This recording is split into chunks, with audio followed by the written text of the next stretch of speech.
June 30, Jesus Calling Devotion. I am the truth, the one who came to set you free. As the Holy Spirit controls your mind and actions more fully, you become free in me. You are increasingly released to become the one I created you to be. This is a work that I do in you as you yield to my spirit. I can do my best handiwork when you sit in the stillness of my presence, focusing your entire being on me. Let my thoughts burst freely upon your consciousness, stimulating abundant life. I am the way and the truth and the life. As you follow me, I lead you along paths of newness, ways you have never imagined. Don't worry about what is on the road up ahead. I want you to find your security in knowing me, the one who died to set you free. Bible reference is taken from John chapter 8, verses 32, which says, "And you shall know the truth, and the truth shall make you free." As well as Philippians 2:13. For it is God who works in you both to will and to do for his good pleasure. And last but not least, John 14, verse 6. Jesus said to him, I am the way, the truth, and the life. No one comes to the Father except through me. Reading the Bible in the year June 30, morning reading is taken from Acts chapter 10, verses 1 to 23. There was a certain man in Caesarea called Cornelius, a centurion of what was called the Italian regiment, a devout man and one who feared God with all his household, who gave alms generously to the people and prayed to God always. About the 9th hour of the day he saw clearly in a vision an angel of God coming in and saying to him, Cornelius! And when he observed him, he was afraid and asked, What is it, Lord? So he said to him, Your prayers and your alms have come up for a memorial before God. Now send men to Joppa and send for Simon, whose surname is Peter. He is lodging with Simon, a tanner, whose house is by the sea. He will tell you what you must do. And when the angel who spoke to him had departed, Cornelius called 2 of his household servants and a devout soldier from among those who waited on him continually. So when he had explained all these things to them, he sent them to Joppa. The next day, as they went on their journey and drew near the city, Peter went up on the housetop to pray about the 6th hour. Then he became very hungry and wanted to eat. But while they made ready, he fell into a trance and saw heaven opened and an object like a great sheet bound at the 4 corners, descending to him and let down to the earth. In it were all kinds of 4-footed animals of the earth, wild beasts, creeping things, and birds of the air. And a voice came to him, Rise, Peter, kill and eat. But Peter said, Not so, Lord, for I have never eaten anything common or unclean. And a voice spoke to him again, the second time, What God has cleansed you must not call common. This was done 3 times, and the object was taken up into heaven again. Now while Peter wondered within himself what this vision which he had seen meant, behold, the man who had been sent from Cornelius had made inquiry for Simon's house, and stood before the gates. And they called and asked whether Simon, whose surname was Peter, was lodging there. While Peter thought about the vision, the Spirit said to him, Behold, 3 men are seeking you. Arise, therefore, go down and go with them, doubting nothing, for I have sent them. Then Peter went down to the men who had been sent to him from Cornelius and said, Yes, I am he whom you seek. For what reason have you come? And they said, Cornelius the centurion, a just man, one who fears God and has a good reputation among all the nation of the Jews, was divinely instructed by a holy angel to summon you to his house, and to hear words from you. Then he invited them in and lodged them. On the next day Peter went away with them, and some brethren from Joppa accompanied him. Reading the Bible in a year, June 30, evening reading is taken from Job chapters 17, 18, and 19. My spirit is broken, my days are extinguished, the grave is ready for me. Are not mockers with me? And does not my eye dwell on their provocation? Now put down a pledge for me with yourself. Who is he who will shake hands with me? For you have hidden their heart from understanding, therefore you will not exalt them. He who speaks flattery to his friends, even the eyes of his children will fail. But he has made me a byword of the people, and I have become one in whose face men spit.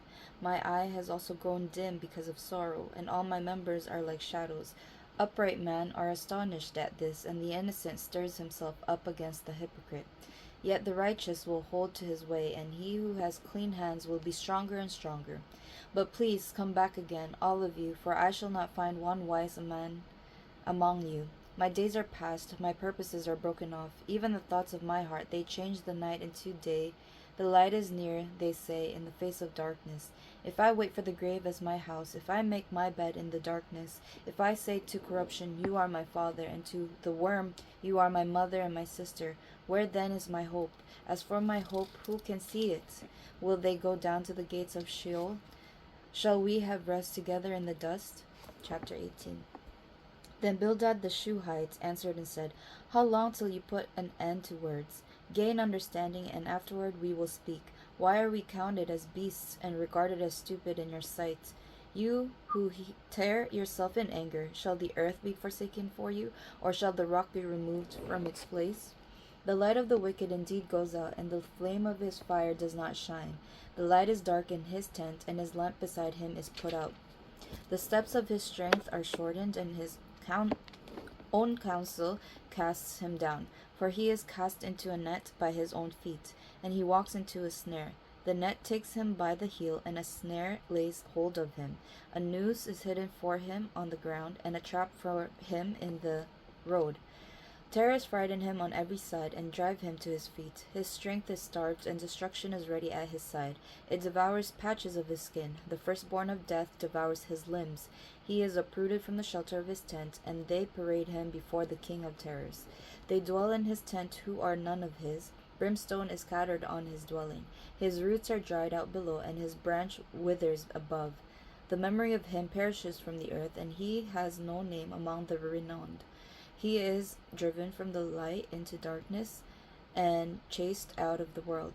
He has neither son nor posterity among his people, nor any remaining in his dwellings. Those in the west are astonished at his day, as those in the east are frightened. Surely such are the dwellings of the wicked, and this is the place of him who does not know God. Chapter 19. Then Job answered and said, How long will you torment my soul and break me in pieces with words? These 10 times you have reproached me. You are not ashamed that you have wronged me. And if indeed I have erred, my error remains with me. If indeed you exalt yourselves against me and plead my disgrace against me, know then that God has wronged me and has surrounded me with his net. If I cry out concerning wrong, I am not heard. If I cry aloud, there is no justice. He has fenced up my way so that I cannot pass, and he has set darkness in my paths. He has stripped me of my glory and taken the crown from my head. He breaks me down on every side, and I am gone. My hope he has uprooted like a tree. He has also kindled his wrath against me, and he counts me as one of his enemies.